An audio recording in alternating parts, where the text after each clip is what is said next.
Hey guys, Dr. Rob here today. I'm going to be giving you a tip on how you can possibly get your smell and taste back after having the virus. So first thing is you got to get yourself some coconut oil and a Q-tip. And you're going to go ahead and take a Q-tip and you're going to dip it right into the coconut oil. So you want to get the coconut oil right on the Q-tip. You want a pretty good amount of it. And then what you're going to do is you're going to take that and you're going to put it right up your nose.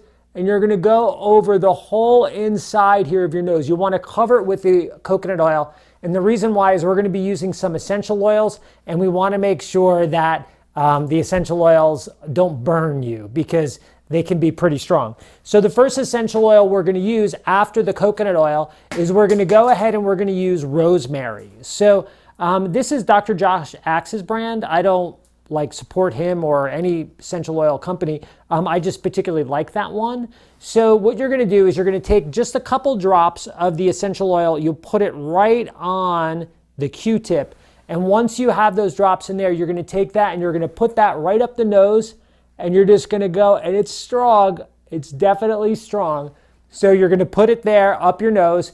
And after that, you're going to go ahead and you're going to grab some peppermint essential oil. Now, just use the same exact Q-tip that you used and just put it right on there. So I just take it, a couple more drops of essential oil, go right on with the rosemary. This is the peppermint, and it doesn't want to come out for some reason. There it is.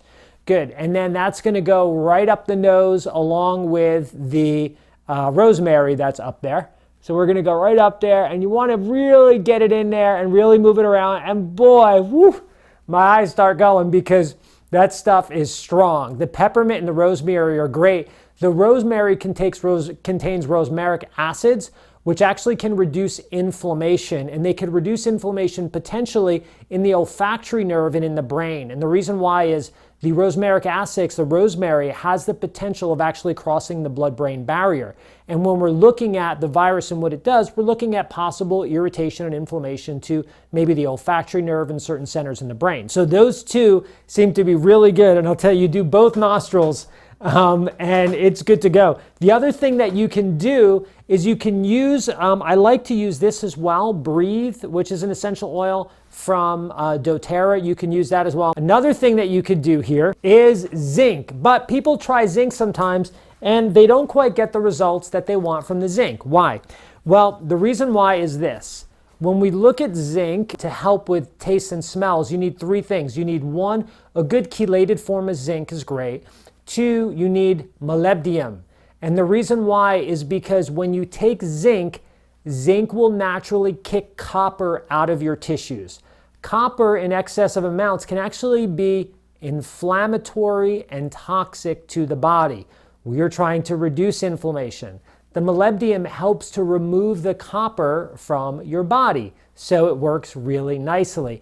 And the next thing you want to make sure you have is B6 in the formula, because B6 is very good for the nerves. And when we're dealing with loss of taste and smell, one of the things we're dealing with is the olfactory nerve, and then we're dealing with the taste centers, of course, that control taste throughout the tongue. So you want a good zinc, about 50 milligrams per day, and you want to take it with molybdenum and B6, so you want all those in there.